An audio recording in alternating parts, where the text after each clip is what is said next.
अज्ञानतिमिरान्धस्य ज्ञानाञ्जनशलाकया चक्षुरोन्मिलितं येन तस्मै श्रीगुरवे नमः।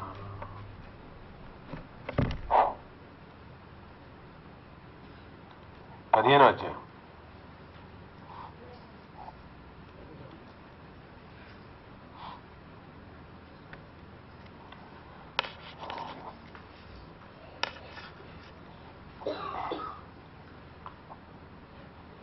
अथ पंचदशोऽध्यायः। श्रीभगवानुवाच ऊर्ध्वमूलमदः शाखम् अश्वत्थं प्राहुरव्ययम् छन्दांसि यस्य पर्णानि यस्तं वेद स वेदवित्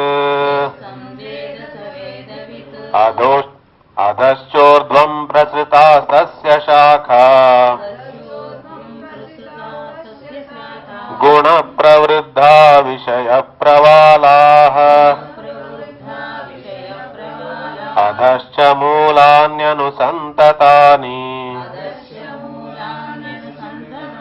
कर्मानुबन्धीनि मनुष्यलोके न रूपमस्येह तथोपलभ्यते नान्तो न चादिर्न च सम्प्रतिष्ठा अश्वत्थमेनं सुविरूढमूलम् असङ्गशस्त्रेण दृढेन छित्त्वा ततः पदं तत्परिमार्गितव्यम् यस्मिन् गता न निवर्तन्ति भूयः तमेव चाद्यं पुरुषं प्रपद्ये यतः प्रवृत्ति प्रसृता पुराणी निर्मानमोहाजितसङ्गदोषा अध्यात्मनित्या विनिवृत्तकामाः द्वन्द्वैर्विमुक्ता सुखदुःखसंज्ञैः गच्छन्त्यमूढा पदमव्ययं तत् न तद्भासयते सूर्यः न शशाङ्को न पावकः यद्गत्वा न निवर्तन्ते तद्धाम परमं मम ममैवांशो जीवलोके जीवभूतः सनातनः मनः षष्ठानीन्द्रियाणि प्रकृतिस्थानि कर्षति शरीरं यदवाप्नोति यच्चाप्युत्क्रामतीश्वरः गृहीत्वैतानि संयाति वायुर्गन्धानि वाशयात् श्रोत्रं चक्षुस्पर्शनं च रसनं घ्राणमेव च अधिष्ठाय मनश्चायं विषयानुपसेवते उत्क्रामन्तं स्थितं वापि भुञ्जानं वा गुणान्वितं विमूढानानुपश्यन्ति पश्यन्ति ज्ञानचक्षुषः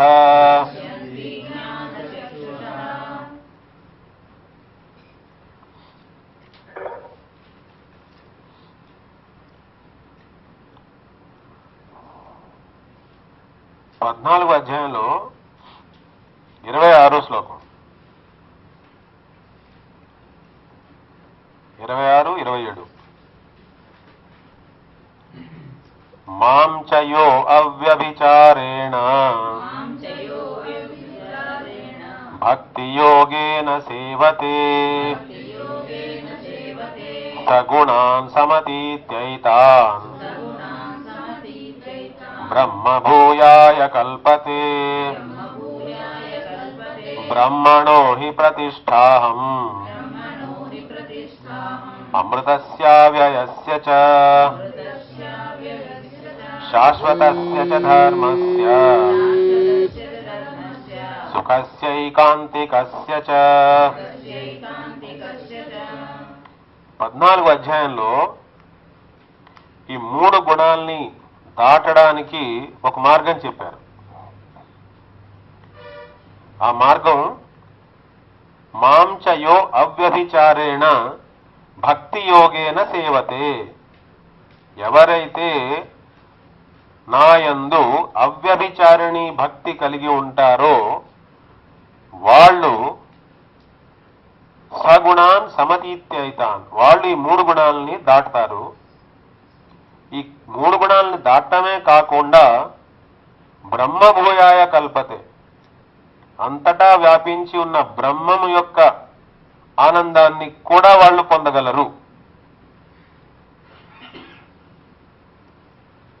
ఎందుకని అంటే మళ్ళీ నెక్స్ట్ శ్లోకంలో చెప్పారు, బ్రహ్మణోహి ప్రతిష్ఠాహం, అంతటా వ్యాపించి ఉన్న బ్రహ్మముకు ఆధారమును నేనే.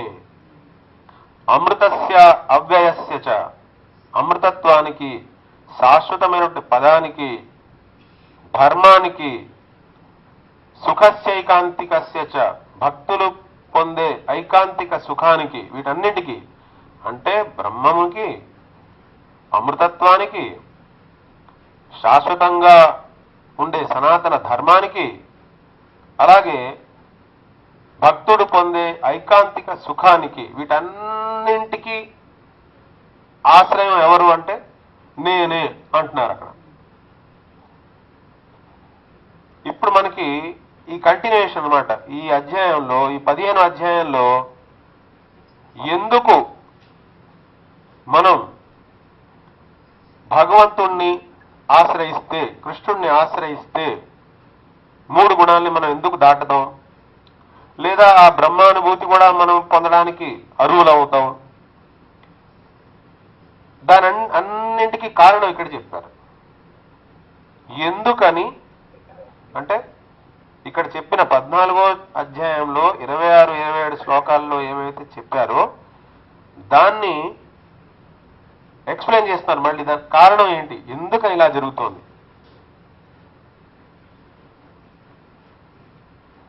ఆ ఎక్స్ప్లెనేషన్ లో డైరెక్ట్ గా ఇక్కడ శ్రీ భగవాన్ వాచ్తో మొదలవుతుంది. అందుకని ఇక్కడ ప్రశ్న లేదు. ఇంకా ఈ మొత్తం అధ్యాయంలో ప్రశ్న ఇంకేం ఉండదు, ఆయన చెప్పడం మనం వినడం అంతే, మధ్యలో ఇంకా ప్రశ్న ఉండదు. ఎందుకంటే ప్రశ్న ఎక్కడ వచ్చింది, 14వ అధ్యాయంలో ప్రశ్న వచ్చింది, అర్జునుడి ప్రశ్న వచ్చింది కదా, ఎలా దాటాలి. ఇంతకుముందు వచ్చింది కదా 14, 21లో ఎలా దాటాలి, 3 గుణాలు ఎలా దాటాలంటే మార్గం చెప్పేశారు. 3 గుణాలను దాటే మార్గం ఏంటంటే అవ్యభిచారిణి భక్తి. ఇంకా ఏం చేసినా కూడా 3 గుణాలని దాటలేము. సత్వ రజతమ 3 గుణాలని దాటడానికి ఏకైక మార్గం ఏంటి అంటే అవ్యభిచారిణి భక్తి. అయితే మనం అనుకోవచ్చు, ఆ అవ్యభిచారిణి భక్తి చేయడం వల్ల ఇంకా మిగిలిన వాళ్ళు ఇంకా ఏమైనా ఎక్కువ పొందేస్తారేమో. మరి బ్రహ్మానందంలో వెళ్లే వాళ్ళు ఉన్నారు, జ్ఞాన మార్గంలో వెళ్లే వాళ్ళు బ్రహ్మానందాన్ని పొందుతున్నారు, యోగ సాధనలు చేసి ఉత్తమ లోకాలకి వెళ్తున్నారు.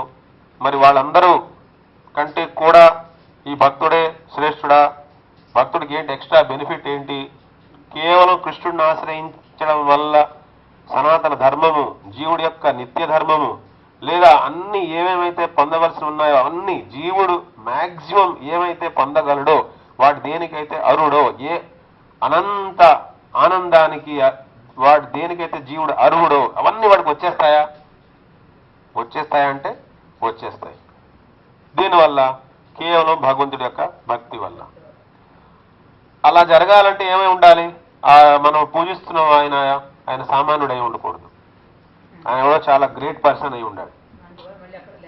ఇప్పుడు మనకి సపోజ్ చీఫ్ మినిస్టర్తో మనకి బాగా లింక్ ఉందనుకోండి, మనకి ఉద్యోగాలు రావడం విషయంలో, లేకపోతే మనం మంచి ఫ్లాట్ కొనుక్కోవడం విషయంలో, లేకపోతే మనకి పెన్షన్ శాంక్షన్ అవడం విషయంలో ఇంక మనకి డోకా ఉండదు కదా. అలాగే ప్రైమ్ మినిస్టర్తో ఉంటే ఇంకా ఎక్కువ ఉండొచ్చుగా ఆయన పదవిలో ఉన్నప్పుడు, ఉన్నా కదా. అలా ఆయన ఈ అధ్యాయంలో ఏం చెప్తున్నారంటే, నేను పురుషోత్తముణ్ణి. ఈ అధ్యాయం పేరు పురుషోత్తమ యోగం.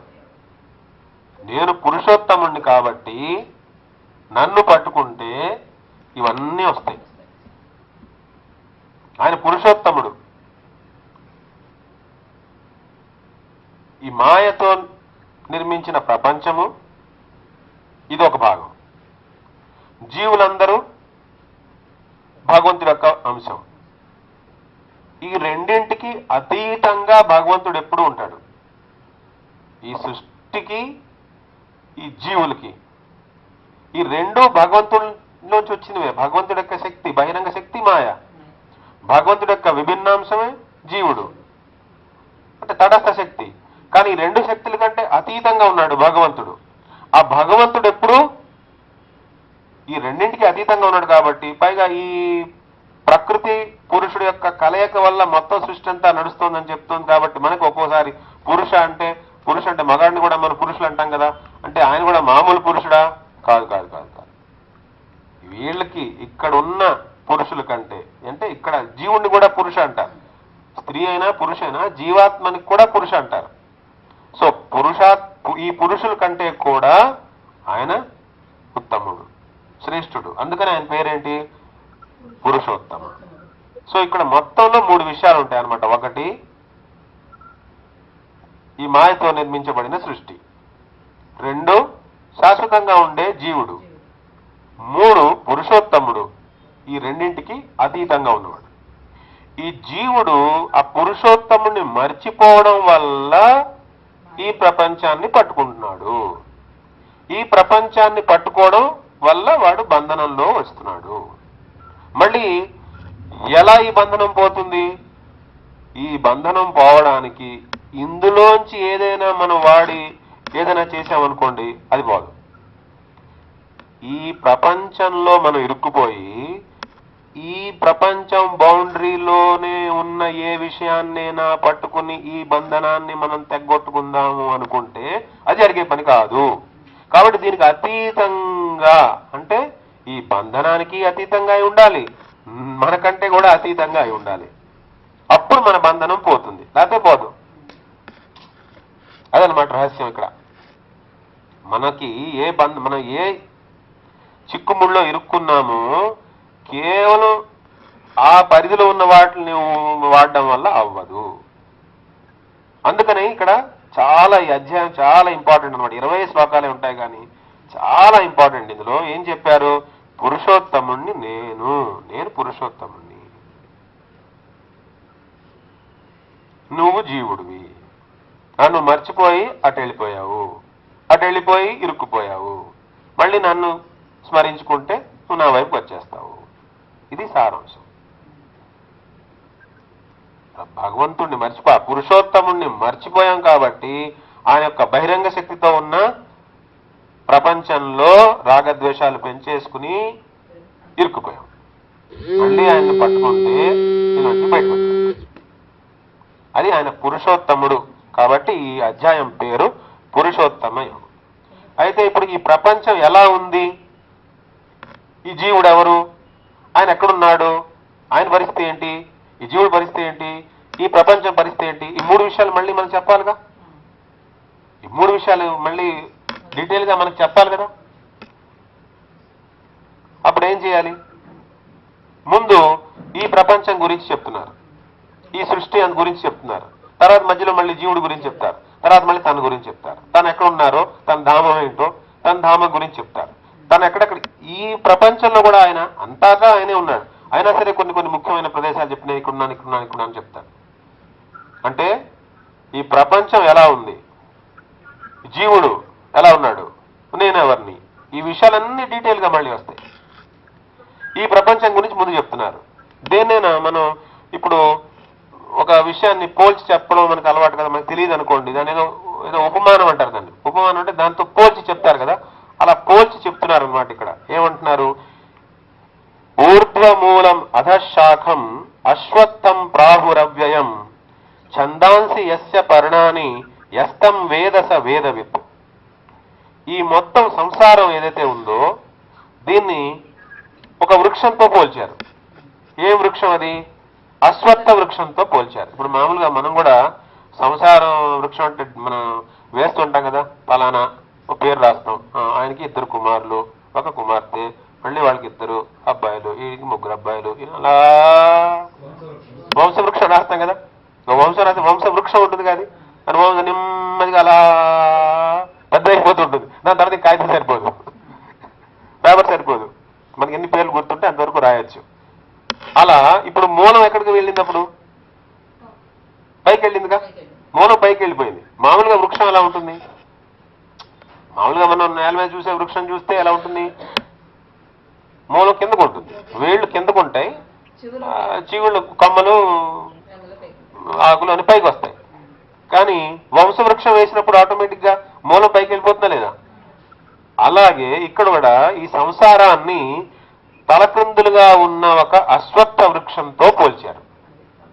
తలక్రిందులుగా ఉన్న అశ్వత్థ వృక్షం ఎందుకు అంటున్నారు? ఎందుకు పోల్చాలి తలక్రిందులుగా ఉన్నవి అంటే వేళ్ళు పైన ఉన్నాయి అని. అంటే ఎక్కడి నుంచి అయితే ఇది ఉద్గమించిందో, ఎక్కడి నుంచి అయితే ఇది మొదలైందో, ఆయన చాలా శ్రేష్ఠుడు కదా, భగవంతుడు మూలం కదా. ఇప్పుడు మనం వంశవృక్షం వేసినప్పుడు వృక్షం అంటున్నాం, వంశవృక్షం అంటున్నాం. అది వృక్షం వేసినప్పుడు మరి ఆయన మూలం ఎవరు? మూలం అంటే తాతకి తాతకి తాతకి తాతకి తాతకి తాతకి తాతకి పైన వస్తుందిగా పేరు. మరి అలా ఇప్పుడు కూడా మరి పురుషోత్తముడు ఆయన కదా, ఆయన నుంచి ప్రపంచం అంతా వచ్చిందిగా, కాబట్టి ఆయన పైన ఉండాలిగా. ఆయన పైన ఒక ప్లేస్ ని రిజర్వ్ చేసుకుని దాని గురించి చెప్పకుండా, అంటే ఈ ఊర్ధ్వమూలం, ఈ మూలం ఊర్ధ్వం ఉంది అని చెప్పేసి ఆ ఊర్ధ్వంలో ఏముందో తర్వాత చెప్తారనమాట. కానీ ప్రస్తుతానికి ఇప్పుడు మనకి సృష్టి గురించి చెప్పాలి కదా, ఈ వృక్షం గురించి, ఈ సంసార వృక్షం గురించి చెప్పాలి కదా. ఈ సంసార వృక్షాన్ని గురించి చెప్పేటప్పుడు ఏం చెప్తున్నారు? ఈ సంసార వృక్షానికి వేళ్ళు పైన ఉన్నాయి, శాఖలు కిందకు వచ్చాయి. ఊర్ధ్వమూలం అధశాఖం, అధ అంటే కిందకి, అధశాఖం అశ్వత్థం ప్రాహురవ్యయం. అశ్వత్థం, దీని అశ్వత్థ వృక్షం అంటారు. ప్రాహు అవ్యయం, ప్రాహు అంటారు. అంటే ఈ సంసార వృక్షాన్ని ఒక అశ్వత్థ వృక్షంతో పోలుస్తారు అర్జున. దీనికి మూలం పైకి ఉంది, శాఖలు కొమ్మలు కింద ఉన్నాయన్న. ఛందాంసి యస్య పర్ణాని, వేదాల్లో బోళ్ళన్ని విషయాలు చెప్పబడి ఉన్నాయి. కర్మ మార్గం గురించి, ఏ ఏ కర్మలు చేస్తే ఏ ఏ లోకాలకు వెళ్తారు, ఏ ఏ కర్మలు చేస్తే ధనాన్ని పొందొచ్చు, ఏ ఏ కర్మలు చేస్తే సంతానోత్పత్తి అవుతుంది, ఏ ఏ కర్మలు చేస్తే అలా యజ్ఞాలు యాగాలు బోళ్ళని కర్మకాండ అంతా బోళ్ళంతా ఉంది వేదాల్లో. ఆ మొత్తాన్ని దాని ఛందస్సు అంటారు. ఆ ఛందస్సుని పర్ణాని అన్నారు. ఛందాంసి యస్య పర్ణాని, ఆ ఛందస్సు ఈ వృక్షం యొక్క ఆకులు లాంటివి. ఎందుకంటే ఆకుల వల్ల ఏ విధంగా అయితే ఒక వృక్షం జీవనం నడుస్తూ ఉంటుందో ఆ మాదిరిగా ఆ ఛందం చెప్పించింది కూడా ఆయనే కదా. అంటే ఏ ఏ కర్మలు చేయాలి, ఎలా ఉండాలి అని వేదంలో చెప్పినవన్నీ, వాటన్నింటినీ ఆకులతో పోల్చారు. ఛందాంసి యస్య పర్ణాని యస్తం వేదస వేదవిత్. యస్తం వేదస వేదవిత్, ఎవరైతే ఈ వృక్షాన్ని తెలుసుకుంటారో వాళ్ళు వేదాన్ని తెలుసుకునేవాళ్ళు. వేదవిత్, వేదవిత్ అంటే వేద యొక్క రహస్యాన్ని తెలుసుకునేవాళ్ళు. అంటే ఇప్పుడు ఈ అధ్యాయం మనకి బాగా అర్థమైతే మనకు వేదం యొక్క రహస్యం తెలిసిన వాళ్ళు. అంటే 20 శ్లోకాలు మాత్రమే, కేవలం ఈ 20 శ్లోకాల్లో ఉన్న సార విషయం ఏదైతే ఉందో అది మన జాగ్రత్తగా మనం మనసులోకి హృదయంలోకి ఎక్కించుకోగలిగితే మనం వేదములో ఉన్న రహస్యం ఏంటో తెలుసుకున్న వాళ్ళం అవుతాం. అందుకని మనం మోటివేట్ చేస్తున్నారు అన్నమాట ముందర. ఏమని? యస్తం వేదస వేదవిత్, ఎవరైతే ఇది తెలుసుకుంటారో వాళ్లే వేదవిత్. సరే చెప్పండి బాబు, తెలుసుకుందాం ఆ చెట్టు గురించి, ఆ వృక్షం గురించి అన్నాం అనుకోండి అని చెప్తున్నాను. ప్రసృతాస్తస్య శాఖా గుణ ప్రవృద్ధా విషయ ప్రవాళాః అదశ్చ మూలాన్యనుసంతతాని కర్మానుబంధీని మనుష్యలోకే అధశ్చ ఊర్ధ్వం ప్రసృతాస్తస్య శాఖ. ఈ వృక్షం యొక్క శాఖలు పైకి కిందకి పక్కకి అన్ని వైపులా వ్యాపించేసి ఉన్నాయి. ఎందుకంటే ఊర్ధ్వలోకాలు ఉన్నాయి, నిమ్నలోకాలు ఉన్నాయి, మధ్యలో మనం ఉన్నాం. ఇన్ని లోకాలున్నాయి. ఇన్ని లోకాల్లో ఈ జీవులందరూ రాకపోకలు జరుగుతూ ఉన్నాయి. ఇవన్నీ కొమ్మలు అనమాట. లోకాలకి కొమ్మలు, ఇవన్నీ కొమ్మలు. అధశ్చోర్ధ్వం ప్రసృతాస్తస్య శాఖ. ఈ శాఖలు శాఖలుగా విడిపోయింది అనమాట. ఆ మూలం నుంచి వచ్చిన వృక్షం ఏదైతే ఉందో, సంసార వృక్షం ఏదైతే ఉందో, వృక్షం నుంచి పెద్ద శాఖ ఒకటి వస్తుంది కదా, దాని నుంచి బోళ్ళన్ని కొమ్మలు వస్తాయిగా. సో ఈ బోళ్ళన్ని కొమ్మలన్నీ ఎక్కడికి వచ్చాయి? ఈ కొమ్మలు పైకి కిందకి పక్కకి అన్ని వైపులకి వ్యాపించేసాయి అనమాట. గుణ ప్రవృద్ధ. మరి దేనివల్ల పోషింపబడుతున్నాయి? దేనివల్ల ఈ వృక్షం పోషింపబడుతోంది? గుణ ప్రవృద్ధ. గుణాల వల్ల, సత్వ రజతమ గుణాల వల్ల ఈ సంసార వృక్షం అలా పోషింపబడుతోంది. విషయ ప్రవాళాః. విషయ ప్రవాళ ఇంద్రియ విషయాలు ఏవైతే ఉన్నాయో అవి ఈ చెట్టుకు ఉన్న, ఈ వృక్షానికి ఉన్న చిగుళ్ళు లాంటివి.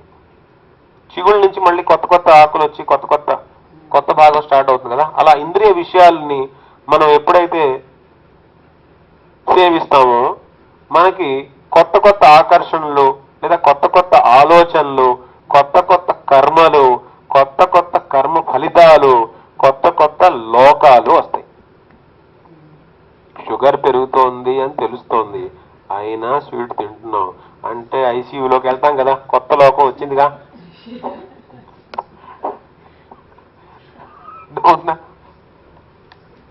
విషయ ప్రవాళ అంటే అది. ఇంతకు ముందు ఎప్పుడు ఐసీయూకి వెళ్ళవలసిన అవసరం రాలేదు, మరి ఇప్పుడు ఐసీయూ అవసరం నీకు ఎందుకు వచ్చింది? అలా కోరికలు వేరువేరు అయిపోయినప్పుడు వేరే లోకాల్లోకి వెళ్ళిపోవచ్చు. ఈ భూమండలం కాకుండా వేరే లోకంలోకి, మళ్ళీ వేరే లోకంలోకి.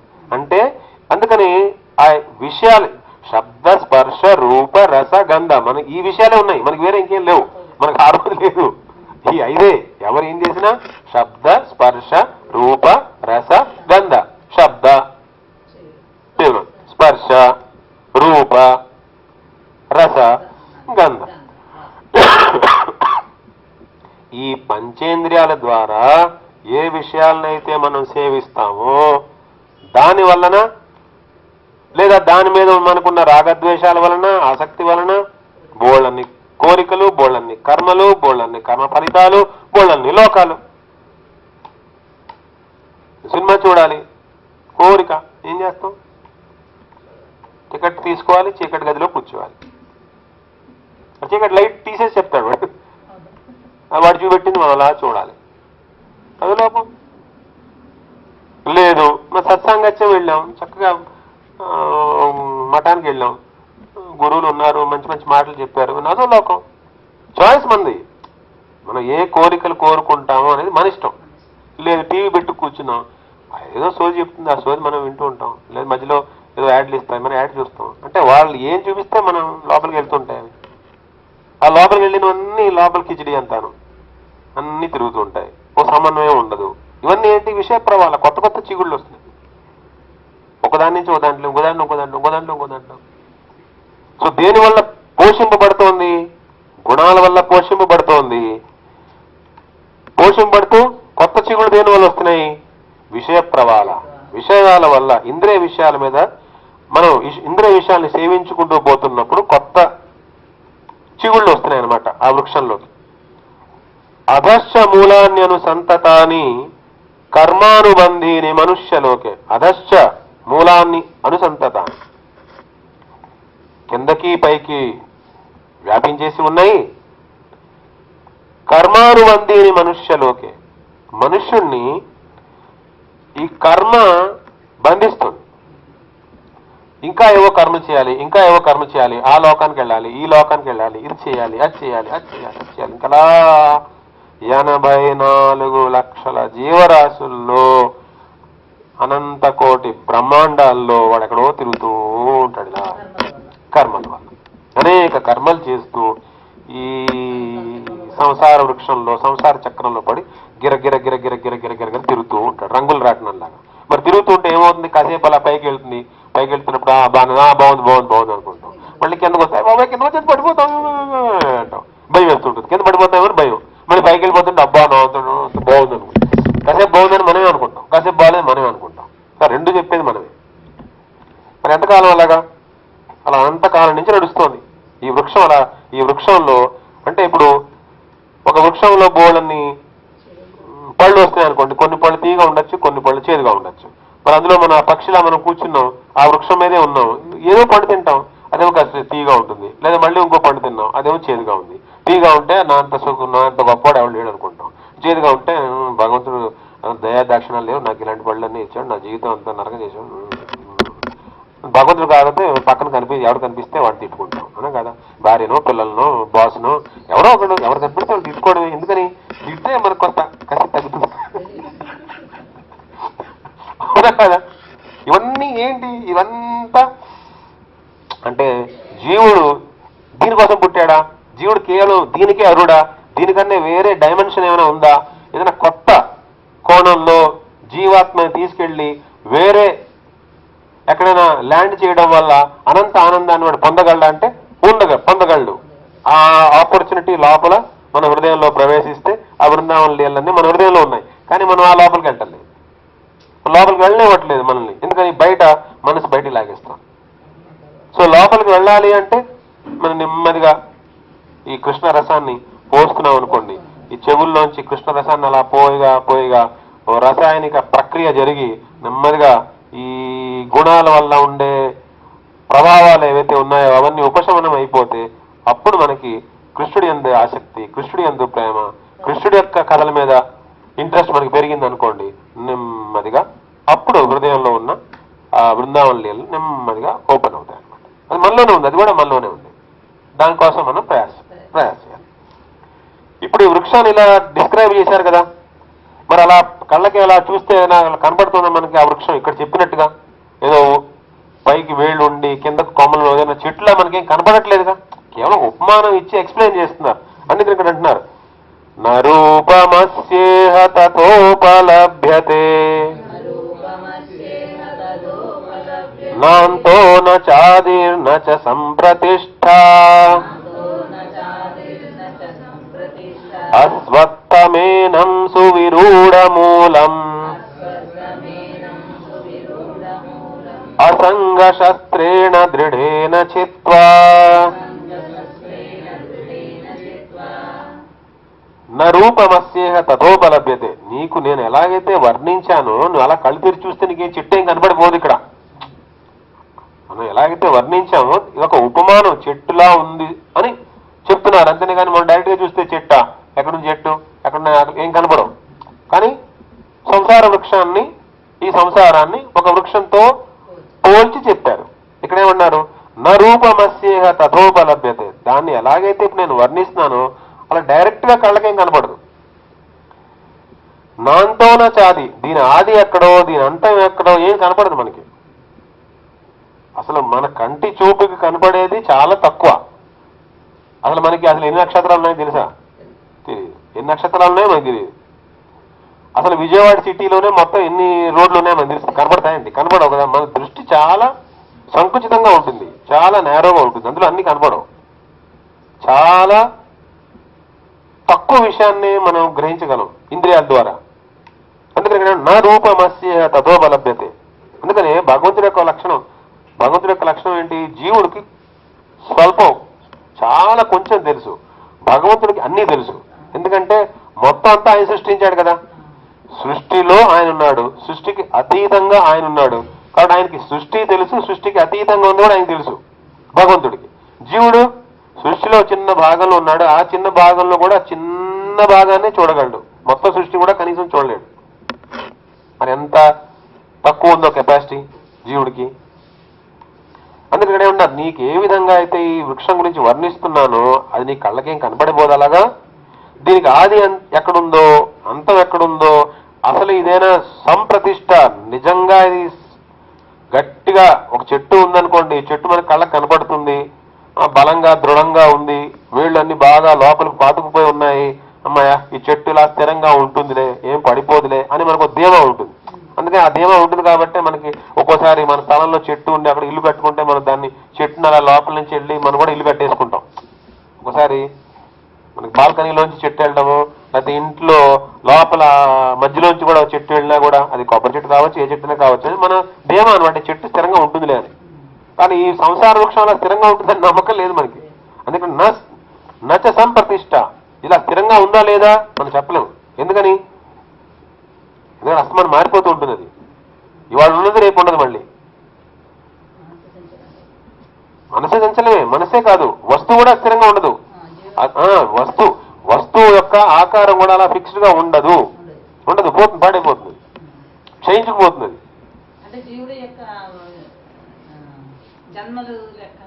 కాదు ఇప్పుడు 3 విషయాలు ఉన్నాయి కదా. ఒకటి బహిరంగ శక్తి, 2 జీవాత్మ కదా.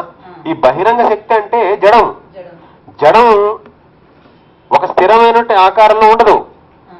ఇప్పుడు నదేం ఇలా ఉంది, ఇలాగే ఎందుకు ఉంటుంది? ఉండదు, అది పోతుంది, ఇంకోటి వస్తుంది, మారిపోతూ ఉంటుంది. ఆ జడం ఏది కూడా. ఇప్పుడు సపోజ్ రాత్రి మళ్ళీ పగలవుతుంది, రాత్రి పగలున్నాయి, బాల్యావస్థ ఉందా, తర్వాత యవనావస్థ ఉందా, వృద్ధావస్థ ఉందా, వృద్ధాప్యం వచ్చిందా, దేహం మారిపోతుంది. అలాగే ఏ వస్తువు, ఇప్పుడు ఏ వస్తువు బైక్ కొన్నారు, కొత్తగా ఉన్నది, కొత్త మోజు బాగుంది, 2 సంవత్సరాల తర్వాత వేరేలా ఉంటుంది. అస్తమానం రిపేర్కి వచ్చింది అనుకోండి, దాని మీద మన మోజు తీర్పురం కాకుండా దాని మీద డబ్బులు ఎక్కువ పెట్టుబడుతుంటే ఇంకోలా ఉంటుంది, అసలు ఒకలా ఉండదు కదా. ఏ వస్తువు కూడా కళ్ళకు కనిపించడం కూడా ఒకలా కనపడదు, దాని మీద మనం దాంతో మనకుండే సంబంధం కూడా ఒకలా ఉండదు, మారిపోతూ ఉంటుంది, ఏది స్థిరంగా ఉండదు. ఏ వృక్షం గురించి మనం మాట్లాడుతున్నామో ఆ వృక్షంలో ప్రతిదీ మారిపోతూ ఉంటుంది. అందుకని స్థిరంగా నిలబడి ఉంది అని చెప్పడానికి లేదు ఈ వృక్షం. అలాగే వృక్షం లేదా అంటే అది కుదరదు. అంటే ఇక్కడ ఈ ప్రపంచం ఉందా లేదా అనే విషయం వస్తే అసలు మేధావులే రకరకాలుగా చెప్తారు. ఏమంటారు? కొంతమంది ఈ ప్రపంచం మిథ్య అంటారు, కొంతమంది అబ్బే ఈ ప్రపంచం మిథ్య అండి, ఈ ప్రపంచమే సత్యం, ఇంతకు మించి సత్యం ఇంకేమీ లేదు అంటారు. మరికొందరు ఈ ప్రపంచం మిథ్య కాదు, సత్యమే, కానీ నశ్వరం, అంటే ఉంది కానీ ఇలాగే స్థిరంగా ఉండదు, మారిపోతుంది. అంటే ఇప్పుడు ఏమైంది? రకరకాల మతాలు వచ్చాయా లేదా? ఒకడేమంటున్నారు, అద్వైత మతం ఏంటి, అసలు ప్రపంచమే లేదంటారు వాళ్ళు. ప్రపంచం అసలు లేనే లేదు, తాళ్ళలో పాములో నీకు కనపడింది, అసలు లేదంటారు. ప్రపంచం లేదు. సైంటిస్ట్ ఏమంటాడు, ప్రపంచం మాత్రమే సత్యం, ఇంకో సత్యం గురించి నువ్వు ఆలోచించవలసిన అవసరం లేదు, దీన్ని నేర్చుకో, దీని గురించి తెలుసుకో చాలు, ఈ ప్రపంచమే సత్యం అంటారు సైంటిస్టులు. మనం ఏమంటాం? మన సిద్ధాంతం ఏం చెప్తుంది? మనకి గౌడీ సాంప్రదాయ సిద్ధాంతం ఏం చెప్తుంది? ప్రపంచం సత్యమే కానీ నశ్వరం, భగవంతుడు సత్యము శాశ్వతం, సత్యము నిత్యం సనాతనం, జీవుడు కూడా సత్యం నిత్యం సనాతనం. ప్రపంచం ఉంటుంది కానీ అలాగే ఉండదు, మారిపోతూ ఉంటుంది. ప్రపంచం ఉంటుంది, మనకి అతని పేరేంటి, ముచ్చుకుందా, గోలో పడుకుని ఉంటాడు, ముచ్చుకుందాడేగా, ముచ్చుకుందాడు పడుకుని ఉంటాడే, గోలో పడుకుంటే కాలయవరుణ్ణి చంపడానికి కృష్ణుడు పరిగెట్టుకు పారిపోయి ఆ గోలో దూరిపోతాడు. అక్కడ తీసుకెళ్లిపోయి మెలకు వచ్చినప్పుడు, అంటే ఆయన చాలా కాలం నుంచి పడుకుని నిద్ర అవుతుంటాడు. ఎందుకు పడుకున్నాడు అక్కడ? కాదు యోగం వల్ల కాదు, రెస్ట్ తీసుకుంటున్నాడు ఆయన. ఆయన ఎందుకు రెస్ట్ తీసుకుంటున్నాడు? ఆయన కాదు, ఇంద్రుడికి ఆ అసురులందరూ యుద్ధం వచ్చేసినప్పుడు ఈయన పెద్ద వారియర్ అనమాట, పెద్ద యోద్ధ. ఈ ముచ్చుకుందుడు చాలా గొప్ప సమర్థుడు, పెద్ద యోద్ధ. ఆయన పిలిపించుకున్నాడు, నాకు కొంచెం హెల్ప్ చేసి పెట్టమని. సరే అన్నాడు, ఈయన వెళ్ళాడు, యుద్ధం చేశాడు. అక్కడ ఆ యుద్ధం అక్కడ కాలం ప్రకారంగా చాలా కాలం జరిగింది. ఒక నెల పాటు అనుకోండి, 10 రోజుల పాటు, 20 రోజుల పాటు ఏదో జరిగింది. అక్కడ కాలమానం ప్రకారంగా జరిగింది. అది జరిగిపోయిన తర్వాత, యుద్ధం అంతా అయిపోయిన తర్వాత ఇంకా గెలిచేశారు. ఈ ముచ్చుకుందుడు వల్లనే ఇంద్రుడు గెలిచాడు. గెలిచేసరికి ఆయన ఏమన్నాడు, నువ్వు రావడం వల్ల నాకు చాలా మేలు జరిగింది, నువ్వు ఏదైనా వరం కోరుకో ఏదంటే, నాకు వరాలు ఏముంది, నాకేం అవసరం లేదు, నాకు నా రాజ్యం ఉంది, నా జనాలు ఉన్నారు, నా వాళ్ళందరూ ఉన్నారు, నేను నా లోకానికి నేను వెళ్ళిపోతానన్నాడు. ఆయన ఇంద్రుడు నవ్వాడు గట్టిగా. ఏంటి అలా నవ్వుతున్నావు అన్నాడు. ఎక్కడికి వెళ్తామన్నాడు. నేను నా రాజ్యానికి వెళ్ళిపోతానన్నాడు. ఎక్కడుంది నీ రాజ్యం, ఎక్కడుంది నీ జనాలు? కాలం మారిపోయింది. అది ఇక్కడ కాలం ప్రకారంగా కొన్ని వేల సంవత్సరాలు గడిచిపోయింది. అక్కడ కాలమానం వేరు, ఇక్కడ కాలమానం వేరు.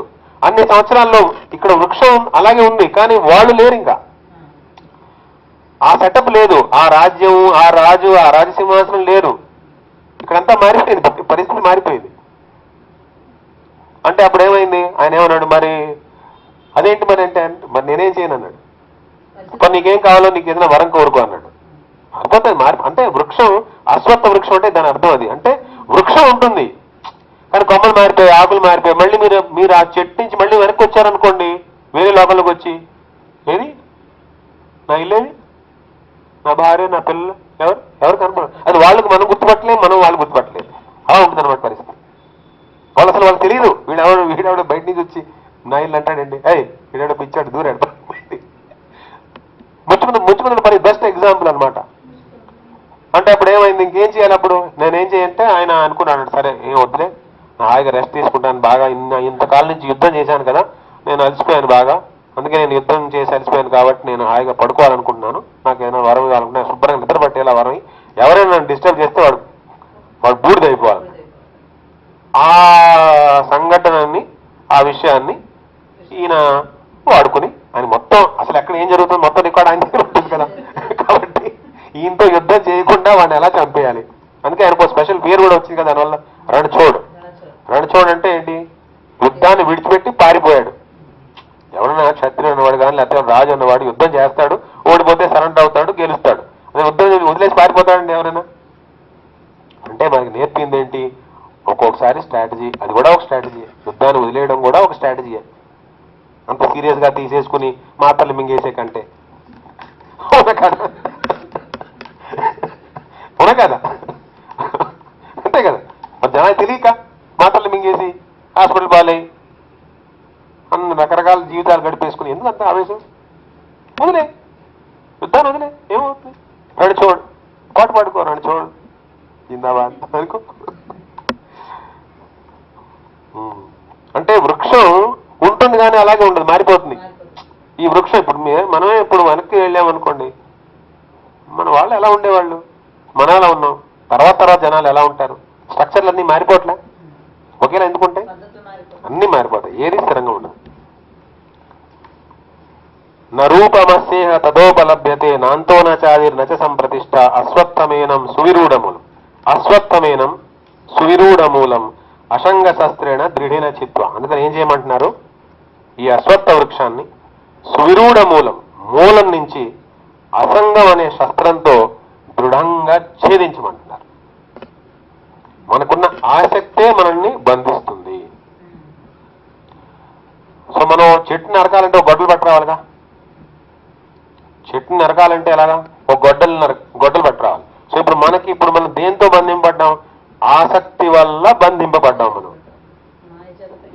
ఇక్కడున్న విషయాలు, ఇక్కడున్న వస్తువులు, వ్యక్తులు, పరిస్థితులు, వీటి వల్ల మనకు ఒక ఆసక్తి వచ్చేసింది. ఈ ఆసక్తిని సంఘదోషం అంటారు.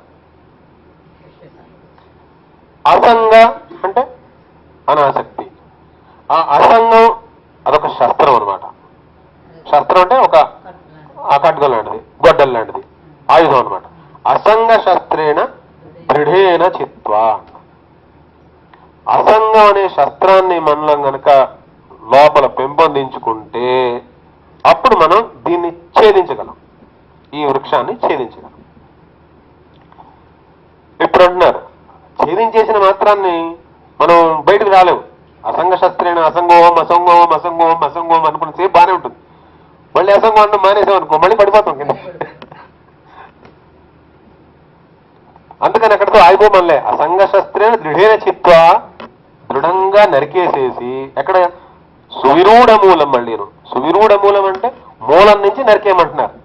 ఈ వృక్షం మనలో ఎక్కడికైతే దూరిపోయిందో మూలం నుంచి అసంగ శస్త్రంతో నరికేసి తర్వాత కలిపుచ్చమల్లే. అసంగ శస్త్రేణ దృఢేన చిత్వా తర్వాత అసంగోహం అసంగోహం అని తిరగమనిలే పిచ్చోళ్ళగా ఏమంటున్నారు? తతః పదం తత్పరిమార్గితవ్యం యస్మిన్ గతా న నివర్తంతి భూయః తమేవ చాద్యం పురుషం ప్రపద్యే యతః ప్రవృత్తి ప్రసృతా పురాణి. అంటే అసంగ శస్త్ర దృఢ చిత్వ తర్వాత ఏం చేయాలి? తతః పదం తత్పరిమార్గితవ్యం, అప్పుడు ఆ పదాన్ని వెతకడం మొదలు పెట్టాలి, అన్వేషణ మొదలు పెట్టాలి. ఆ పదం తతః పదం, ఆ పదం ఏ పదం? యస్మిన్ గత న నివర్తంతి భూయః, ఎక్కడికైతే వెళ్ళిన తర్వాత మళ్ళీ తిరిగి ఈ లోకంలోకి ఈ వృక్షంలో మళ్ళీ రావాల్సిన అవసరం ఉండదు. యస్మిన్ గతాన నివర్తంతి, మళ్ళీ తిరిగి రావాల్సిన అవసరం ఉండకూడదు. ఈ 14 లోకాల్లో మనం వేరే ఉత్తమ లోకాలకు వెళ్ళామనుకోండి, మళ్ళీ కిందకు వస్తుంటాం, పైకి వెళ్తుంటాం. ఇందాక చెప్పారు కదా, అన్ని వైపులకి ఆ కొమ్మలన్నీ అన్ని వైపులా వ్యాపించున్నాయి. మనం ఏం చేస్తూ ఉంటామంటే చిన్న చిన్న మార్పుల కోసం ట్రై చేస్తూ ఉంటాం. ఈ ఆధ్యాత్మికత మనల్ని ఏం చేస్తుందంటే భగవద్గీత యొక్క సరైన అర్థాన్ని మనం తెలుసుకుని భగవంతుణ్ణి ప్రేమించడం మొదలు పెడితే ఏమవుతుంది? మనలో ఇంటర్నల్ గా ఒక చాలా లార్జ్ స్కేల్లో చేంజ్ వస్తుంది. పైన కేవలం మనం ఏదో డ్రెస్ మార్చాం, గెటప్ మార్చాం, బొట్టు పెట్టాం, లేదా 4 కీర్తనలు పాడాం, అలా కాకుండా పైనుంచి కాకుండా ఇంటర్నల్ గా మనం ఈ మొత్తం అనంత కోటి బ్రహ్మాండాల్ని దాటి మనం భగవంతు రాజ్యంలోకి ప్రవేశిస్తాం. అలా జరగాలి అంటే మనకి మొత్తం పిక్చర్ తెలియాలి. ఏ పిక్చర్? అనంత కోటి బ్రహ్మాండాలు ఎలా ఉన్నాయి అంటే దాని గురించి ఏం చెప్పబడి ఉంది, నా గురించి ఏం చెప్పబడి ఉంది, ఆ పురుషోత్తముడి గురించి ఏం చెప్పబడి ఉంది, అది అధ్యాయంలో ఉందన్నమాట. మనం కాసేపు అసంగోహం అసంగోహం ముక్కు నోరు మూసుకుని అసంగోహం అసంగోహం అసంగోహం అన్నామనుకో కాసేపు బాగానే ఉంటుంది. తర్వాత మళ్ళీ ఓపెన్ చేస్తే ఉంది, మళ్ళీ లాగేస్తుందిగా. అలా అనమాట. అందుకని ఇక్కడ ఏమంటున్నారు? దాన్ని తథా పదం తత్పరిమార్గితవ్యం యస్మిన్ గతా నివర్తంతి భూయ, ఎక్కడికైతే వెళ్ళిన తర్వాత మళ్ళీ తిరిగి రావాల్సిన అవసరం లేదు. మరి అలా జరగాలంటే ఏం చేయాలి? శరణాగతి రావాలి. ప్రపద్యే, ప్రపద్యే అంటే శరణాగతి. నీ శరణలోకి వచ్చేసాను. ఎవరి శరణలోకి? తమేవ చాద్యం పురుషం ప్రపద్యే యత ప్రవృత్తి ప్రసృతా పురాణి. తమేవ చాద్యం, తం ఏవ, కేవలం నువ్వే, ఏవ యు అండ్ యు అలోన్, నీవు మాత్రమే, చ ఆద్యం ఆది పురుషుడివి. మూలానికి పైన వస్తే ఉంచాను ఇందాక చెప్పాను కదా, ఈ మూలం ఎక్కడైతే ఉందో, ఈ మొత్తం సృష్టి యొక్క మూలం ఎక్కడైతే ఉందో ఆ మూలానికి కూడా అధిష్టానం ఆయనే. ఆ మూలంలో ఎక్కడైతే ఆయన ఉన్నాడో ఆయన పురుషోత్తముడు కదా. ఇప్పుడు తమేవ చాద్యం పురుషం ప్రపద్యే, నువ్వు ఆ ఆది పురుషుడివి, నేను నీ శరణలోకి వచ్చేశాను. యత ప్రవృత్తి ప్రసృతా పురాణి, ఎవరిలోంచి అయితే ఈ మొత్తం వృక్షం అంతా ఇలా వ్యాపించుకున్నట్టుగా బయటకు వచ్చిందో ఆ ఆది పురుషుడివి నువ్వే అని తెలుసుకుని నేను నీ శరణలోకి వచ్చేశాను కృష్ణ అని మనం కంప్లీట్ గా సరెండర్ అయిపోవాలి. అప్పుడు అక్కడి నుంచి కథ వేరే స్టార్ట్ అవుతుంది. చాలా పెద్ద కథ ఉంటుంది అక్కడి నుంచి. మళ్ళీ లాజిక్ ద్వారా మనకు అర్థం అయిపోయింది, ఇదంతా నేను కాదు, అదంతా నేను కాదు, అసంగోహం అసంగోహం. అది కేవలం లాజిక్, అది కేవలం దాంతో సరిపోదు, అది చాలా ప్రిలిమినరీ అన్నమాట. తమేవ చాద్యం పురుషం ప్రపద్, పురుషం అంటున్నారు, మళ్ళీ నువ్వు ఆది పురుషుడివి అంటున్నారు. నువ్వు ఆది పురుషుడివి, నీ శరణలోకి నేను వచ్చేశాను. ఏ ఆది పురుషుడు? ఏ ఆది పురుషుల్లోంచైతే యత ప్రవృత్తై ప్రసృతా పురాణి, ఏ ఆది పురుషుల్లోంచైతే ఈ మొత్తం సంసార వృక్షం అంతా వచ్చిందో ఆ ఆది పురుషుడైనటువంటి నీ శరణలోకి నేను వచ్చేశాను అనే భావన రావాలి. ఎప్పుడు? అసంగ శస్త్రేణ దృఢేన చిత్వా, అసంగ శస్త్రంతో మూలంతో సహా దీన్ని నరికి, అంటే అంతవరకు మనం చేయగలం. మనం ఏ పని అయితే చేయగలం అవే చెప్తాడు కదా ఆయన. నువ్వు చేయలేని పని ఎందుకు చెప్తాడు ఆయన? అంతవరకు తీసేసిన తర్వాత నువ్వు నా శరణలోకి రా. శరణలోకి వచ్చాం, శరణాగతి అయితే ఏమైంది? మరి ఎవరు వెళ్తారు అలాగా? యత ప్రవృత్తి ప్రసృతా పురాణి. అప్పుడు మనం అడగచ్చు, అయ్యో అవే చాలా కష్టం కదా, సమీరుడు మూలం నుంచి తీసేయమంటున్నావు, నీ శరణలోకి వచ్చేయమంటున్నావు, మరి ఎలా వస్తారు? మరి ఎవరు వస్తారు? వెళ్ళగలరా? ఎవరికైనా సాధ్యమా అలాగా? సాధ్యం. ఎవరికి సాధ్యం? నిర్మాణమోహాజిత సంగదోష అధ్యాత్మ నిత్యా వినివృత్త కామాః ద్వంద్వైర్విముక్తా సుఖ దుఃఖ సంజ్ఞై గచ్చంత్యమూఢా పదమవ్యయం తత్. ఎవరు వెళ్ళగలరు? నిర్మాణ మోహ. నిర్మాణ గర్వం లేదు, మోహము లేదు. నేను చాలా సుప్రీం అనే గర్వం లేదు. కళ్ళకు కనిపిస్తున్న ఈ ప్రపంచం మీద మోహం లేదు. ఈ రెండు లేవు. జిత సంగదోష, సంగదోషాన్ని జయించాడు. జయించి కాళికి కూర్చున్నాడా? కూర్చోలేదు. అధ్యాత్మ నిత్య ఏదో ఉంది, ఆ ఆది పురుషుడు, ఆ పురుషోత్తముడు ఎవడో ఉన్నాడు, దాన్ని పట్టుకోవాలని నిరంతరం సాధన చేస్తున్నాడు. అధ్యాత్మ నిత్య, నిత్యం చేస్తున్నాడు ఎల్లప్పుడూ. టైం ఏదో ఒక గంట చేసాం, అరగంట చేసాం కాదు, ఎల్లప్పుడూ అదే ధ్యాస. అధ్యాత్మ ఎవరు ఉన్నారు? దీనికి ఈ వృక్షానికి మూలంలో ఎవరో ఉన్నారు. వినివృత్త కామ. వినివృత్త కామ బయట బాహ్య ప్రపంచంలో ఉన్న కోరికలన్నీ లేవు, ఇంక మొత్తం క్లోజ్. ఆ ఛానల్ క్లోజ్, కోరికల ఛానల్ క్లోజ్. జిత సంగదోష, సంగదోషాన్ని జయించినవాడు, మోహం లేనివాడు, నిర్మాణ గర్వం లేనివాడు. జిత సంగదోష అంటే, సంగదోష అంటే ఇప్పుడు మనకి ఏదైనా ఉండొచ్చు. మనకి ధనం ఉండొచ్చు, పిల్లలు ఉండొచ్చు, ఇల్లు ఉండొచ్చు, వాహనం ఉండొచ్చు, బ్యాంక్ బ్యాలెన్స్ ఉండొచ్చు, అన్నీ ఉండొచ్చు, అవునగా? ఇవన్నీ మనకుంటే మనకేం ప్రాబ్లం లేదు. ఇవన్నీ మన మైండ్లో ఉంటే మనకు ప్రాబ్లం.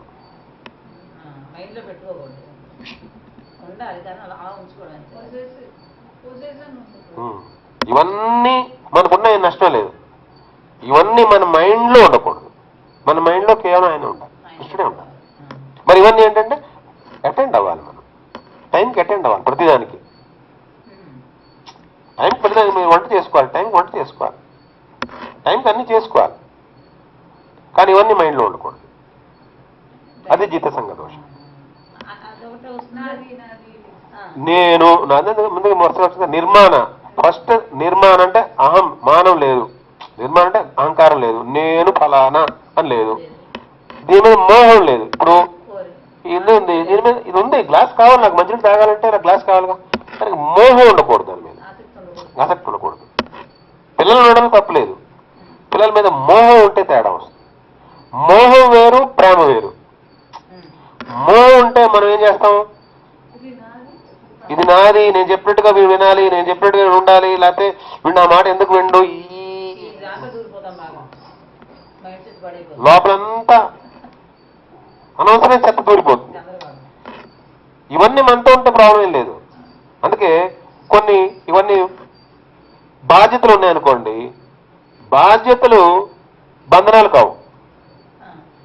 బాధ్యత తీసుకో, బంధనం ఏం కాదు అది. కానీ బాధ్యత, నాకు ఇన్ని బంధనాలు ఉన్నాయి అంటాం మనం. అయ్యండి ఇన్ని బంధనాలు ఉండగా నేను భక్తి ఎలా చేస్తానండి అంటారు అందరూ. ఏదో ఇది చేసేస్తున్నట్టు ఏం చేస్తావు వస్తుందే తెలియక. అంటే ఏ పదాలు వాడుతున్నావు, దాని అర్థం ఏంటి, అసలు అది ఏ భావం క్యారీ చేస్తోంది, అసలు మన హృదయంలో ఉన్న భావాన్ని కరెక్ట్ గా మనం వ్యక్తపరుస్తున్నావా అది చూసుకోవట్లేదు. అంటే అక్కడ డూప్లిసిటీ ఉంది, జరిగేది ఒకటి చెప్పేది ఒకటి అనమాట. జరిగేది ఒకటి, లోపల ఉన్నది వేరే ఉంది, బయట చెప్పేది వేరే చెప్తున్నారు. అందుకే తేడా ఉంది అక్కడ.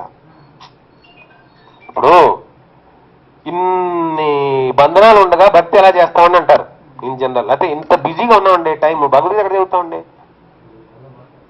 అంటారు కదా. అంటే ఏంటి? చాలా విషయాలతో పట్టుకోవడమే కాకుండా ఆ విషయాల చేత పట్టుబడిపోయాడు. వాటి మీద పాజిటివ్నెస్ వచ్చేసింది, నేను నాది అనే భావం వచ్చేసింది, దాని మీద వ్యాపించేసి ఇందులోంచే మోహం పోతాయి, మోహం దీనివల్ల నాకేదో వస్తుందనే భ్రమలో ఉన్నాడు వాడు. దీనివల్ల ఇప్పుడు ఒక ఫ్రిడ్జ్ ఉంది, ఫ్రిడ్జ్ అంటే దాని పర్పస్ ఏంటి? దాని పర్పస్ ఏంటంటే పాలు పెరుగు జాగ్రత్తగా ఉండాలి, ఏదైనా కూరగాయలు అంటే 2 రోజులు పెట్టుకోవాలి, అంతవరకే. కానీ దానికి రోజు దాన్ని తుడిచి, దాన్ని రోజు మొత్తం సామాన్ తీసి మొత్తం అన్ని తుడిచి మొత్తం అలా దానికి పెయింట్ గీసి, లేకపోతే కోలిని పోసి దానికి పోసి ఇది పోసి ఏంటంటే జనాలు వస్తే నా ఫ్రిడ్జ్ని చూడాలి. అసలు ఎవరు వస్తే ఈ ఫ్రిడ్జ్ అండి మా ఆయన అండి పెళ్ళి అయిన కొత్తలో కొన్నామండి అంటే ఫ్రిడ్జ్ ఎక్కడుంది? అక్కడ ఉందా, ఇందులో ఉందా? అది ప్రాబ్లం. అలా ఒక్కొక్క వస్తువు, ఒక వ్యక్తి, ఒక ఏదో ఒకటి జితసంగ దోషం. ఇంకా దానికి ఇంకో ఉదాహరణ పద్మపత్ర విభాంబస అంటారు సరే, అంటే తామరాకు మీద నీటి బిందువుల అలా ఉండాలి. దాని అర్థం అది. జితసంగ దోషం అంటే అందరిలోనూ ఉండొచ్చు, ఏం తప్పలేదు, కానీ వాళ్ళందరూ మనలో ఉండకూడదు. అది భగవంతుడి లక్షణం అనమాట. భగవంతుడు మనందరిలోనూ ఉంటాడు, కానీ మనందరం ఆయనలో ఉండం. ఎప్పుడు కావాలంటే అప్పుడు వదిలేసేయచ్చు. అసలు వదిలేయడం ప్రసక్తి అసలు పట్టుకోలేదుగా వదలడానికి. అది పట్టుకోలేదు ఎవరు, నేను ఎవరు పట్టుకోలేదు. మనం ఏంటంటే ఎప్పుడైతే ఒక పరిధి తీసేసుకుని ఇది నాది, ఇది నేను, సొంత డబ్బా, సొంత వస్తువులు మనం ఎక్కువగా జనాలు మామూలు జనాలతో మీరు కాసేపు మాట్లాడండి, దేని గురించి మాట్లాడతారు? వాళ్ళకున్న కార్లు, వాళ్ళకున్న బంగ్లాలు, లేకపోతే వాళ్ళకున్న బ్యాంక్ బ్యాలెన్స్, లేకపోతే వాడు ఏదో షేర్లో డబ్బు వేసాడంట, 2 రోజుల్లో 10,000 వచ్చేసిందంట, వాడు పెద్ద ఆనందం. వాడు అందరికి 10 మంది చెప్తాడు, వాడు ఎవరికో వాడు వేస్తాడు, 10,000 పోతాయి. షేర్ మార్కెట్ ఏముంది అంటే టాపిక్ ఎంత అంటే జితసంగ దోషం అంటే ఇవన్నీ అంటే ఇదంతా. అది ఇందాక ఒక కొత్త వర్డ్ అనమాట, మాయ అనే ఒక వర్డ్ ఉంది. మాయ వర్డ్ జాగ్రత్తగా అర్థం చేసుకోవాలి మనందరం. మాయ అనే పదం మనం కరెక్ట్గా అర్థం చేసుకుంటే, సైంటిఫిక్గా అర్థం చేసుకుంటే అసలు బోల్డ్ అని మైండ్లో ఓపెన్ అవుతాయి. మన మామూలుగా మాయ అంటే ఏమనుకుంటున్నారు? మీరు వినుంటారుగా మాయ అనే వర్డ్. మాయ అంటే ఏంటి ఏమనుకుంటున్నారు మీరు? మీరు విన్నారు చాలాసార్లు వింటాక మాయ. ఏంటి మాయ అంటే?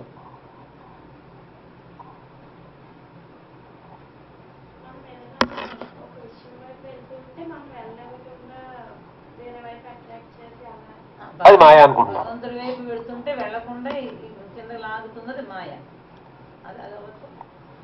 ఇంకా మాయ చాలా, మాయ అంటే మీయతే ఇది మాయ అన్నారు. మీయతే అంటే మెజర్ చేస్తుంది అనమాట, లెక్కలేస్తుంది.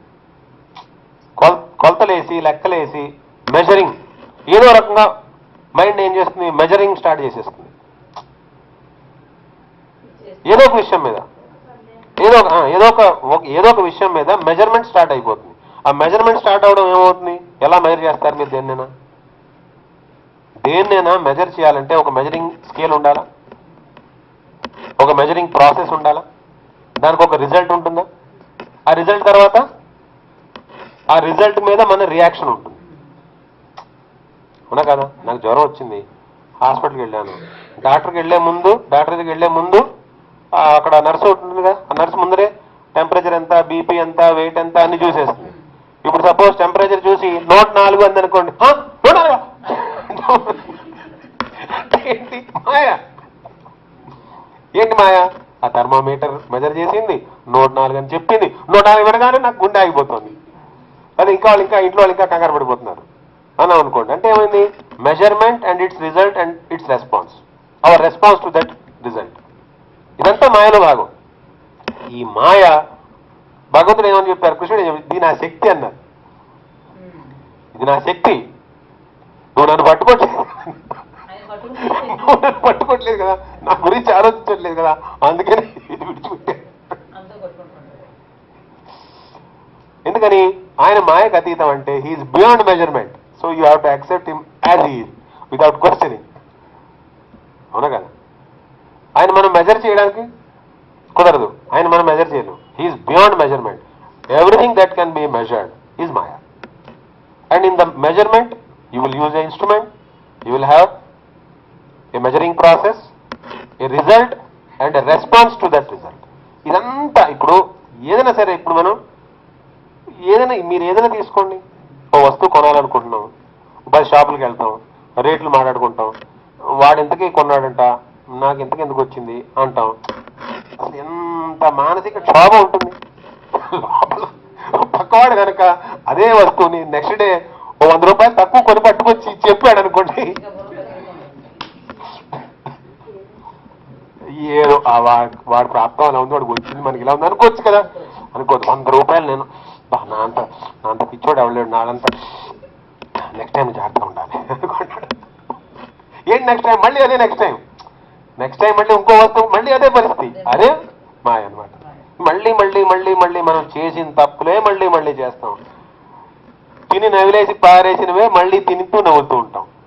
ఇది మాయ. అంటే జితసంగ దోష అంటే అర్థమైంది. ఇప్పుడు జితసంగ దోష అంటే పద్మపత్ర విమాంబస అన్నది జితసంగ దోషం. అంటే ఇవన్నీ ఉండొచ్చు మనకి వస్తువులు వ్యక్తులు మనతో ఉండొచ్చు, కానీ వాళ్ళు మనలో ఉండకూడదు. ఇప్పుడు మన మఠంలో వెళ్తాం, మహారాజు గారిని చూస్తాం, వాళ్ళందరూ ఎంతమంది వస్తుంటారు వెళ్తుంటారు, వాళ్ళు అలాగే ఉంటారు కదా, వాళ్ళ పని వాళ్ళు చేసుకుంటారు. అలా మనం కూడా మన పని మనం చేసుకోవాలి. లోపల ఆయనకి ఒక పెద్ద సింహాసనం వేసేసి ఆయన సర్వీస్లో మనం బిజీ అయిపోయాం అనుకోండి, భగవంతుడి సర్వీస్లో మనం బిజీ అయిపోయాం అనుకోండి, ఇవన్నీ అలా వస్తుంటాయి పోతుంటాయి ఏ సంబంధం లేదు. తమేవ చాద్యం పురుషం ప్రపద్యే యత ప్రవృత్తి ప్రసృతా పురాణి నిర్మాణ మోహాజిత సంగదోష అధ్యాత్మ నిత్యా వినివృత్త కామాః ద్వంద్వైర్విముక్తా సుఖ దుఃఖ సంజ్ఞైః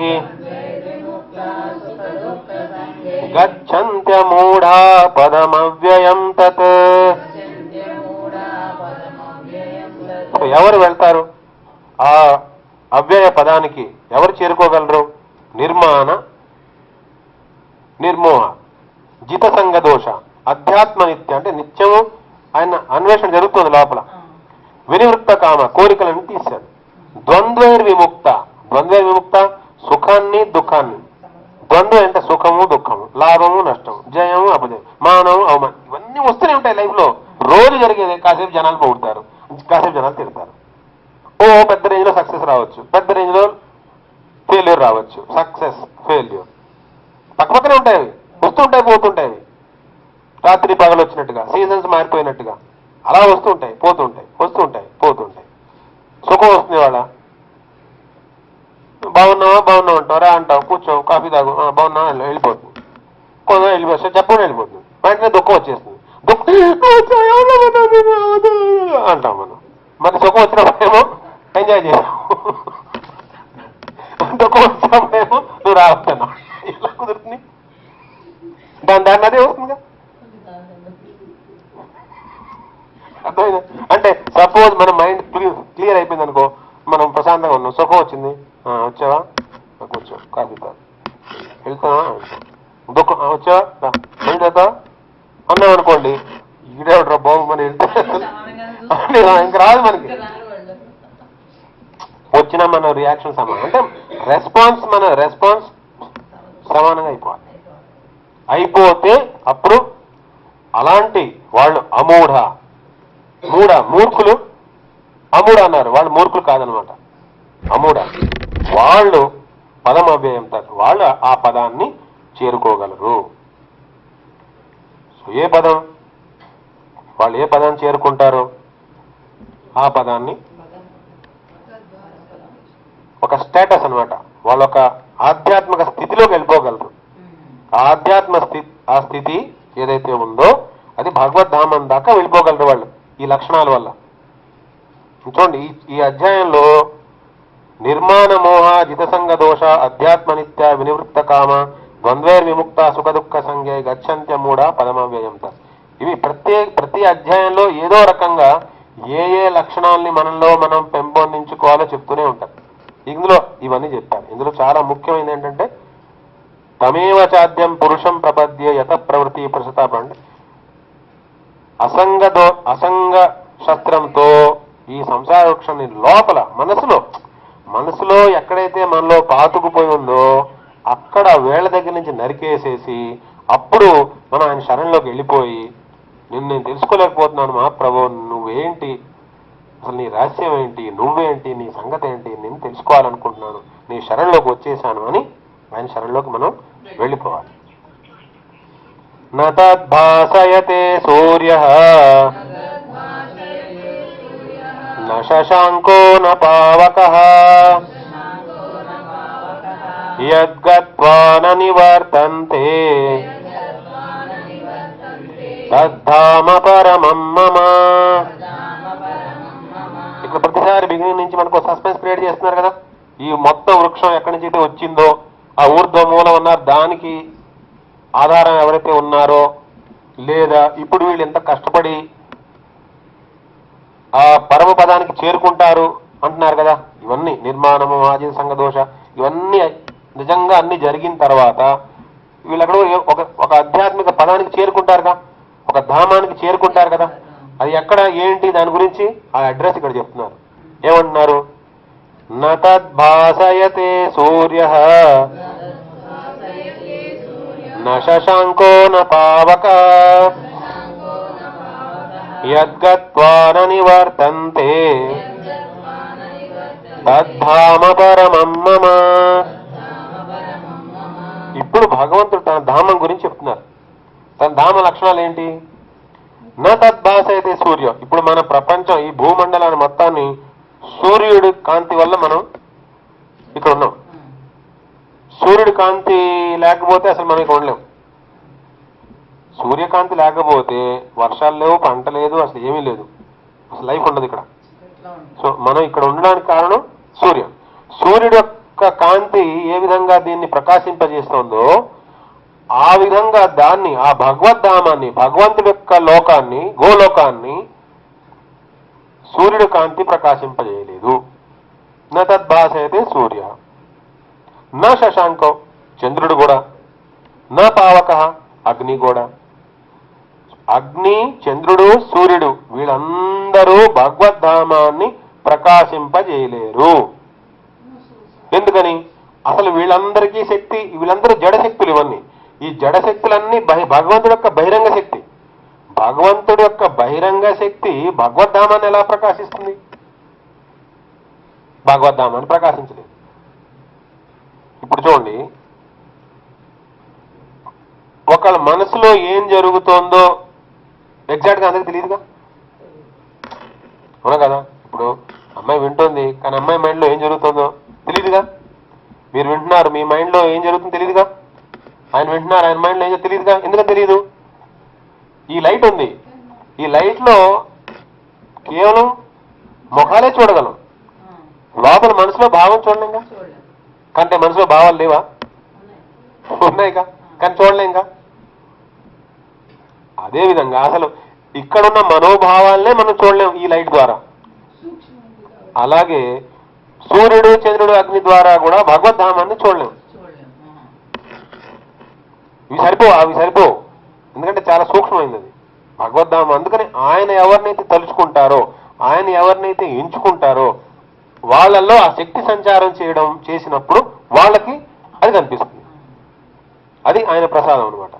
ఆయన ఎవరిని ఎంచుకుంటే వాళ్ళకు వస్తుంది. న తద్భాసయతే సూర్యః న శశాంకో న పావకః యద్గత్వా న నివర్తంతే తద్ధామ పరమం మమ. యద్గత్వా న నివర్తంతే, ఏ ధామాన్ని చేరుకున్న తర్వాత మళ్ళీ తిరిగి రావాల్సిన అవసరం ఉండదో తద్ధామ, ఆ ధామము, పరమం, అదే పరమధామము, మమ, నా ధామము. ఎక్కడికైతే చేరిన తర్వాత మళ్ళీ తిరిగి రావాల్సిన అవసరం ఉండదో అది నా పరమధామము అంటున్నారు. అంటే ఇప్పుడు ఆ ధామం కాకుండా ఇంకెక్కడికైనా వెళ్తే ఆ బ్రహ్మ భువనాల్లోక పునరావృత్తి అర్జున అని వస్తుంది మళ్ళీ ఇంకో చోట. అంటే మొత్తం అనంత కోటి బ్రహ్మాండాలు బ్రహ్మలోకం దాకా అన్ని తిరుగుతూ ఉంటాయి. అంటే అందులోకి వెళ్ళిన వాళ్ళు మళ్ళీ కింద పైన తిరుగుతూ ఉంటారు. వేరు శాఖల్లో, అంటే వేరు కొమ్మల్లోకి ఒక పక్షి వెళ్తున్నట్టుగా వేరు లోకాల్లోకి వెళ్తూ ఉంటారు తప్పితే వాడికి ఆ ప్రయాణం ఎండ్ అవ్వదు. ఇంకా జీవాత్మకి ప్రయాణం ఎండ్ అవ్వదు. తిరుగుతూ ఉంటాడు. అలా కాకుండా ఉండాలి అంటే యద్గత్వా న నివర్తంతే తద్ధామ పరమమ్మ. భగవద్ధామానికి మనం చేరుకుంటే అక్కడి నుంచి మళ్ళీ మనం పడిపోయే ప్రసక్తి ఇంకా ఉండదు, అవసరం లేదు. మళ్ళీ ఈ దేహంలో పుట్టడం కానీ మళ్ళీ జన్మెత్తడం కానీ ఈ అవసరం ఇంకా ఉండదు. న తద్భాసయతే సూర్య న శశాంకో న పావక యద్గత్వా న నివర్తంతే తద్ధామ పరమమ్మ. ఇప్పుడు ఇక్కడ ముందు శ్లోకంలో ఏం చెప్పారు? ఈ లక్షణాలన్నీ ఉన్నవాడు ఆ పరమపదాన్ని పొందుతారన్నాడు. ఆ పరమపదం ఏంటి, ఎలా ఉంది? ఆ పరమపదాన్ని మనం సూర్యుడి కాంతిలో గాని, చంద్రుడి కాంతిలో గాని, అగ్ని కాంతిలో గాని చూడలేము. కానీ దేన్నైతే చేరిన తర్వాత మళ్ళీ తిరిగి రావాల్సిన అవసరం ఉండదో అది నా పరమధామము. అంటే ఆ గోలోకంలో ఈ సూర్యుడు, ఈ చంద్రుడు వీళ్ళందరూ ప్రకాశింపజేయవలసిన అవసరం ఉండదు. ఎందుకని? అసలు వాళ్ళ అంగకాంతే చాలా ఎక్కువ. అక్కడ ఉండే వాళ్ళ అంగకాంతే చాలా ఎక్కువ. దివ్య స్వరూపులు కదా వాళ్ళందరూ. భగవంతుడి యొక్క అంగకాంతి బ్రహ్మము అన్నారు. ఆది పురుషుడు అన్నాం కదా. మనకు క్వశ్చన్ రావచ్చు. క్వశ్చన్ ఏంటంటే, భగవంతుడిని సేవిస్తే బ్రహ్మానందం ఎందుకు వస్తుంది మనకి? ఆది పురుషుడు అంటే ఒక ప్లేస్ లో ఉన్నవాడు కదా, లిమిటెడ్ కదా. మరి లిమిటెడ్ పర్సన్ షేప్ లో ఉన్న వాడిని పూజిస్తే ఈ బ్రహ్మానందం, బ్రహ్మ అంతటా వ్యాపించిన బ్రహ్మానందం ఎలా వస్తుంది? దానికి కారణం ఏంటంటే ఈ మొత్తం బ్రహ్మమంతా కూడా ఏదైతే ఉందో అది భగవంతుడి యొక్క అంగకాంతి, అంగప్రభ అంటారు. కాబట్టి భగవంతుడిని సేవిస్తే మనం ఇప్పుడు చెట్టుకి వేళ్ల దగ్గర నీళ్లు పోస్తే ఆ నీళ్లు మొత్తం అన్ని చోట్లకి వెళ్తుందిగా. మనం ఒక్కొక్క ఆకుకి నీళ్లు పోయవలసిన అవసరం లేదు కదా. అదే మాదిరిగా వేళ్ల దగ్గర నీళ్లు పోస్తే ఎలాగైతే ఆ నీళ్లు మొత్తం అందరికి చెట్లు అన్ని భాగాలకి వెళ్తాయో, భగవంతుడిని మనం సేవిస్తే, భగవంతుడిని మనం పట్టుకుంటే ఈ మొత్తం అన్ని మనలో ఉన్న మైండ్లో ఉన్న రకరకాల ఆలోచన పద్ధతులన్నీ నెమ్మదిగా మారిపోయి సరైన ట్రాక్ లోకి ట్రైన్ వస్తుందన్నమాట. ఇప్పుడు ఎటెటో పోతుంది, సరైన ట్రాక్ లోకి వస్తుంది. సో ఆ ధామాన్ని మనం చేరుకోవాలి. భగవద్ధామాన్ని చేరుకుంటే మళ్ళీ తిరిగి రావాల్సిన అవసరం ఉండదు. సో అక్కడతో ఆపుదాం. భగవద్ధామం గురించి ఇంట్రడక్షన్ వచ్చేసింది కదా. తర్వాత నుంచి జీవుడి గురించి చెప్తారు. మళ్ళీ ఆ జీవుడి గురించి అంతా మళ్ళీ ఇంకోసారి చెప్పుకుందాం. సరేనా? ఇంకా కంటిన్యూ చేయాలా? 6 శ్లోకాలు అయ్యాయి కదా. అంటే ఇక్కడ టాపిక్ మారిపోతుంది. ఒకసారి ఇంతవరకు చదువుకుందాం. 5 శ్లోకాలు మళ్ళీ చదువు. శ్రీ భగవానువాచ ఊర్ధ్వమూలమదశాఖం అశ్వత్థం ప్రాహురవ్యయం ఛందాంసి యస్య పర్ణాని యస్తం వేద స వేదవిత్ అధశ్చోర్ధ్వం ప్రసృతాస్తస్య శాఖా గుణ ప్రవృద్ధా విషయ ప్రవాళాః అధశ్చ మూలాన్యనుసంతతాని కర్మానుబంధీని మనుష్యలోకే న రూపమస్యేహ తతోపలభ్యతే నాంతో న చాదిర్న చ సంప్రతిష్ఠా అశ్వత్థమేనం సువిరూఢమూలం అసంగశస్త్రేణ దృఢేన చిత్వా తతః పదం తత్పరిమార్గితవ్యం యస్మిన్ గతా న నివర్తంతి భూయః తమేవ చాద్యం పురుషం ప్రపద్యే యత ప్రవృత్తి ప్రసృతా పురాణి నిర్మాణమోహాజిత సంగదోష అధ్యాత్మ నిత్యా వినివృత్తకామాః ద్వంద్వైర్విముక్తా సుఖ దుఃఖ సంజ్ఞైః గచ్చంత్యమూఢా పదమవ్యయం తత్ న తద్భాసయతే సూర్యః న శశాంకో న పావకః యద్గత్వా న నివర్తంతే తద్ధామ పరమం మమ. హరే కృష్ణ కృష్ణ కృష్ణ హరే హరే, హరే రామ రామ రామ హరే హరే, హరే కృష్ణ కృష్ణ కృష్ణ హరే హరే, హరే రామ రామ రామ హరే హరే, హరే కృష్ణ కృష్ణ కృష్ణ హరే హరే, హరే రామ రామ రామ హరే హరే. జయ శ్రీ గురు గౌరాంగ గాంధర్వ కాగిరిధారికి జయ. समावत भक्त वृंद की जय.